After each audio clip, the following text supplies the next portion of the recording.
नमस्कार मित्रांनो, स्वागत आहे तुमचं लीगल मित्र अक्षय या आपल्या कायदेशीर मार्गदर्शनाच्या चॅनलवर. आज आपण पाहणार आहोत घरोली हिंसाचार कायदा 2005. एक असा कायदा जो महिलांना त्यांच्या स्वतःच्या घरात होणाऱ्या छळापासून संरक्षण देतो.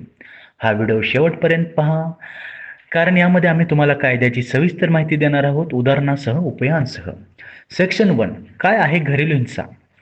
बहुतांश लोकांना वाटतं की घरेलू हिंसा म्हणजे फक्त मारहाण, पण घरेलू हिंसामध्ये खालील गोष्टींचा समावेश होतो: मानसिक छळ, शिवीगाळ, धमकी, अपमान, आर्थिक अत्याचार, पैशांवर नियंत्रण ठेवणं, त्रास देणं किंवा पैसे देण्यास टाळाटाळ करणं, लैंगिक त्रास, तर लैंगिक संबंधामध्ये जबरदस्ती करणं किंवा त्यांचं अवहेलना करणं, या पद्धतीचा त्रास त्यामध्ये समावेश असू शकतो.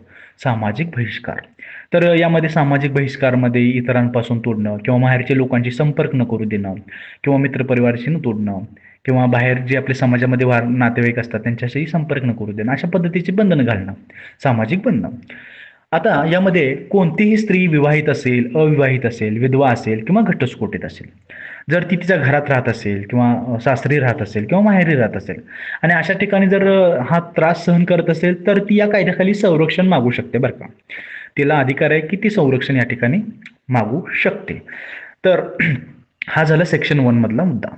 तर आपण बघणार आहोत आता सेक्शन 2. तर यामध्ये कायद्यानुसार संरक्षण काय मिळतं आता आज करणार ज्याच्यावर अन्याय झालाय तिला. तर यामध्ये कायद्यानुसार महिलेला खालीलप्रमाणे संरक्षण मिळू शकतं. यामध्ये प्रोटेक्शन ऑर्डर मिळते.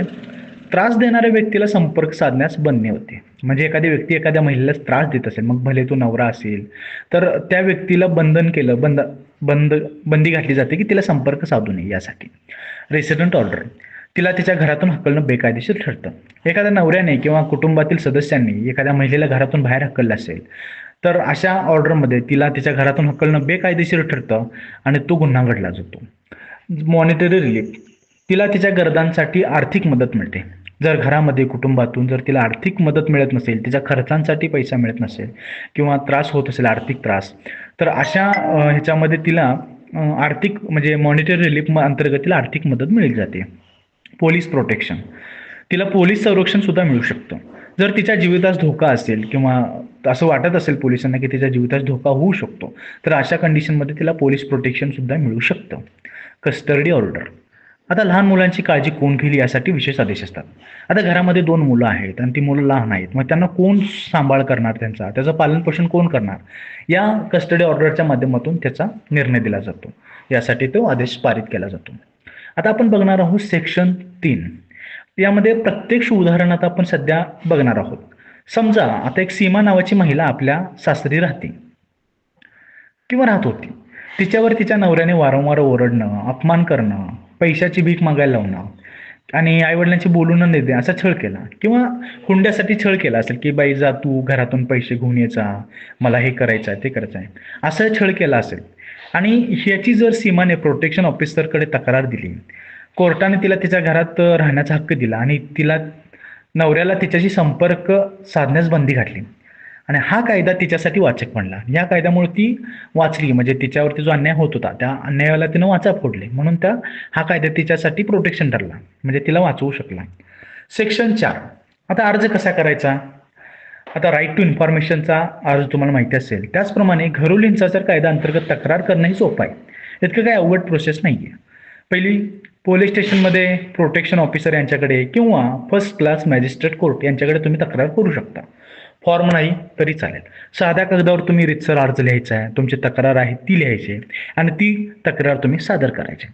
ती तक्रार किंवा अर्ज मिळाल्यानंतर प्रोटेक्शन ऑफिसर तुमची माहिती कलेक्ट करतो, संकलित करतो, घेतो. म्हणजे तुमचं खरंच तुमच्यावरती तो डोमेस्टिक व्हायलन्स होते का किंवा घरोली हिंसाचार घडतोय का याची सगळी माहिती गोळा करतो आणि कोर्टाला कळवतो ती माहिती आणि त्याचा 60 दिवसांमध्ये निकाल दिला जातो यामध्ये. मग यासाठी आणखी एक गोष्ट म्हणजे अशी आहे की अनेक जिल्ह्यांमध्ये महिला आयोग आहे, NGO आहेत किंवा लिगल एड सेंटर्स देखील तुम्हाला मदतीला पुढे येतात.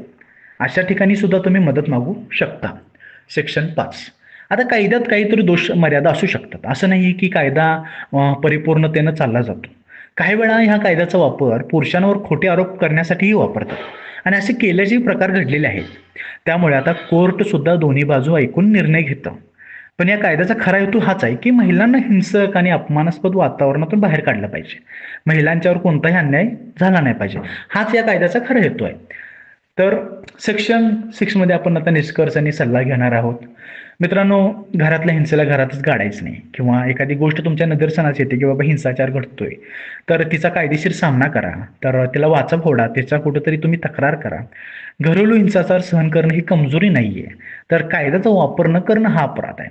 तर आपण अनेक ठिकाणी ऐकतो की हुंडाबळी गेलेले आपण पाहिलेलं आहे किंवा डोमेस्टिक व्हायलन्समुळे आत्महत्या झालेल्या आपण पाहिलेल्या आहेत. ह्या गोष्टीला जर योग्य वेळी वाचा फोडला असेल किंवा ह्याची तक्रार जर योग्य वेळी दिली असेल, तर अशा घटनेला आपण आळा घालू शकतो. आणि हे खूप मोठी गोष्ट आहे, जी धाडस करणंही तितकंच गरजेचं आहे. पण भारतीय व्यवस्थेमध्ये आपण आजकाल तेवढं निर्णय घेत नाही. पण आजच्या काळामध्ये निर्णय घेण्याची क्षमता चांगली आहे. कायदा हा प्रोटेक्शनसाठी असतो, त्याचा वापर आपण करावा. पण ह्या कायद्याचा वापर कुणावरती खोटे दोषारोप करण्यासाठी करू नका. तर मित्रांनो, आपल्याला हा व्हिडिओ कसा वाटला? तुम्हाला आवडला असेल तर लाईक करा, शेअर करा, सबस्क्राईब करा आणि लीगल मित्र अक्षय या चॅनलला सबस्क्राईब करा. लोकांसाठी कायद्याचा आवाज. भेटूया पुन्हा नव्या कायद्यासह. धन्यवाद. थँक्यू.